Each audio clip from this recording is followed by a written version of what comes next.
Hi friends, நேற்று பிரேக்ஃபாஸ்ட்டுக்கு வந்து நான் பணியாரம் தான் ஊற்றியிருந்தேன். ஹஸ்பண்டுக்கு சரி இட்லி வேண்டாம் பணியாரம் கேட்டாருன்னு ஊற்றிட்டு, லஞ்சுக்கு வந்து வெண்டைக்காய் பொரியல், சாம்பார் வச்சுருக்கிறேன், மஞ்சள் பருப்பு, அது கூட ஒயிட் ரைஸ் வச்சுட்டு, ஹஸ்பண்ட் பார்த்தீங்கன்னா வாட்டர் பாட்டில் அவர் டியூட்டி ஸ்டார்ட் பண்ணிட்டார். ஐஸ் வாட்டர் குடிக்கிறதுக்கு வாட்டர் பாட்டில் எடுத்து ஃப்ரீசர்லேயே வச்சுருந்தாரு.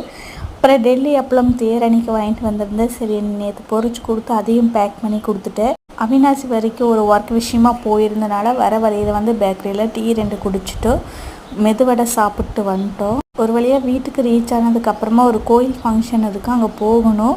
அங்கே போகும்போதே மழை பிடிச்சிருச்சு. சரி அவங்க வீட்லேயே கொஞ்ச நேரம் இருந்துட்டு மழை ஓஞ்சதுக்கப்புறம் தான் வந்த வீட்டுக்கு. காலையில் பார்த்தீங்கன்னா எக் ரைஸ் தான் செஞ்சுருந்தா அவருக்கு லஞ்சுக்கு. பிரேக்ஃபாஸ்ட்டுக்கு பணியாரம் தான் ஊற்றினேன். பணியாரம் தான் கேட்டார். நான் என்னுடைய ஸ்டைலில் எக் ரைஸ் போட்டேன். ஆனால் அந்த எக் ரைஸ் பொடி வந்து போடலை, அதனால் கொஞ்சம் லைட்டாக ஒயிட் கலரில் தான் இருந்துச்சு.